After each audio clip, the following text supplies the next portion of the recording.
2015, the year of the safe space. The year that college students from Connecticut to California gathered in mass demanding not a rigorous, challenging, diverse educational curriculum, but safety from the horrors of Halloween costumes, microaggressions, and the infamous swastika that stains a once pristine white bathroom wall. But the safety these students are demanding is a relative term. Safety from what? Or safe compared to what? If you demand safety, demonstrating that you are not currently safe becomes a prerequisite. And if your life as a college student involves roaming a manicured campus with your upper middle class peers whose sole daily responsibilities include philosophical thought over lattes with foam art, it becomes challenging to demonstrate that your environment is legitimately and honestly unsafe. So if you're set on making that demonstration, you have two options. You can grasp at straws, pretending a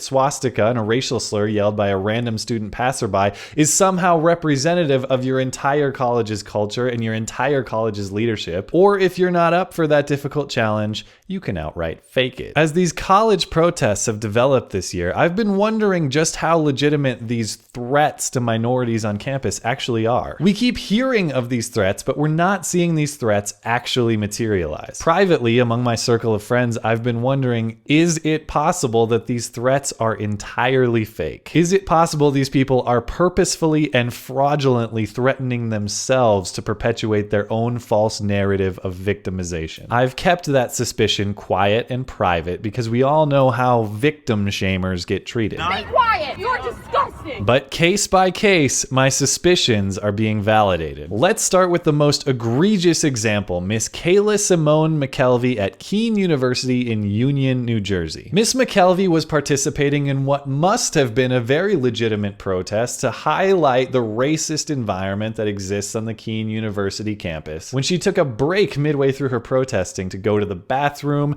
grab a sandwich, catch up on messages, and also post false threats on Twitter that every black person on the college is going to be shot and there is a bomb present. She then returned to the campus to fire up the other students about these newly posted threats. Thankfully, university investigation into the threats revealed her hoax, and she is now facing charges of creating false public alarm. In a development of delicious irony, she now says that she is receiving death threats, but that's the trouble for the SJW who cried wolf.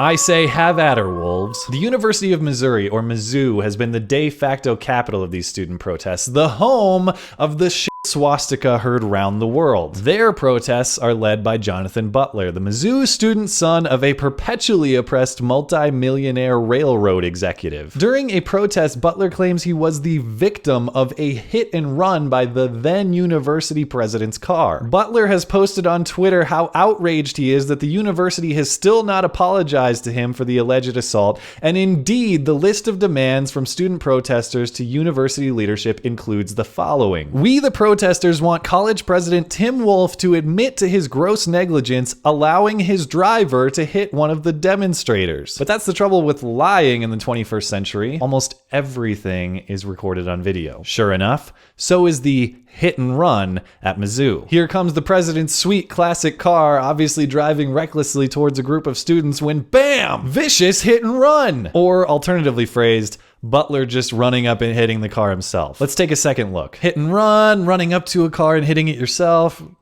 It's just a matter of perspective, really. Now, despite conclusive video evidence to the contrary, Butler's tweets demanding an apology from the university remain posted as of this recording. The last example I have isn't a confirmed fake, but a suspected one. One that's close to home because it comes from my alma mater, Lewis and Clark College in Portland, Oregon. Students there have been suffering oppression in the worst form. That's right.